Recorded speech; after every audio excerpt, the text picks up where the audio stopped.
Today we are going to complete the 10.3 extension, Choosing Appropriate Measures.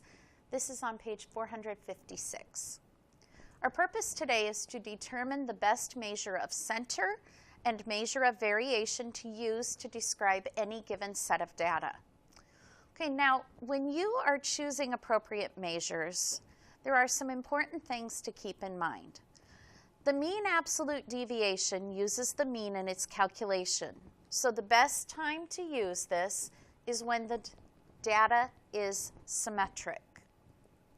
Okay, so use the mean to describe the center and use the mean absolute deviation to describe the variation. Once again, this is the best measure to use if your data is symmetric. Now, the interquartile range uses quartiles to determine its calculations.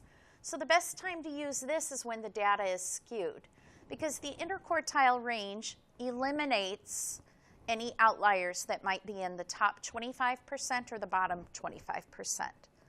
So the best time to use this, once again, is when the data is skewed, and you're going to use the median to describe the center and the interquartile range to describe the variation. Let's look at some examples. Okay, in example 1, we have a dot plot, and this is the amount of sleep or the hours of sleep that students in a class had each night. Now, when we look at it, question A is, what are the most appropriate measures to describe the center and the variation? Now, as you take a look at this, you can tell that most of the data is clustered here around 8.5 to 9.5, and then it gradually has a tail here that's just going to kind of slope off to the left. So in this case, the data is skewed. And we mentioned earlier, when the data is skewed, the best measure of center to use is the median for finding the measure of center and the interquartile range for the variation. Now, in this case, if you use the mean, all of these low numbers down on the left-hand side, probably between 6 and up to about 7.5 or 8, those numbers are going to bring down the average, or the mean, and make it lower than it probably actually should be looking at that data. So in this case, you would want to use the median instead, because the median doesn't worry about outliers or data being skewed, and the interquartile range. So if I wanted to go ahead and describe the center and the variation of the data set, we can see that the median amount of sleep is 8.5 hours.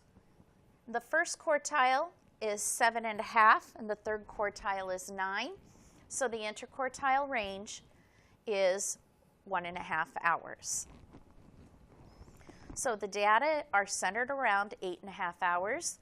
The middle half of the data varies by no more than 1.5 hours. Let's look at another example. Okay, this is the number of states that border each state in the United States. Off to the left, I think that might be off the screen, so I'm going to pull it over a little bit. Okay, so off to the left here was a chart that described to you how many states bordered each state and the frequency of each. That frequency table was then put into the histogram, and you can see that our intervals are 0 to 1, 2 to 2 and 3, 4 to 5, 6 to 7, and 8 and 9, meaning that every state has no more than 9 states bordering it. Now, if we take a look at this chart, we can see that for the most part, our data really is symmetrical. Most of the data does fall between 4 to 5 states, and even though the 2 to 3 and 6 to 7 columns aren't exact, they're pretty close, especially when we balance it out with 0 to 1 and 8 to 9. So for the most part, this data would be considered symmetrical.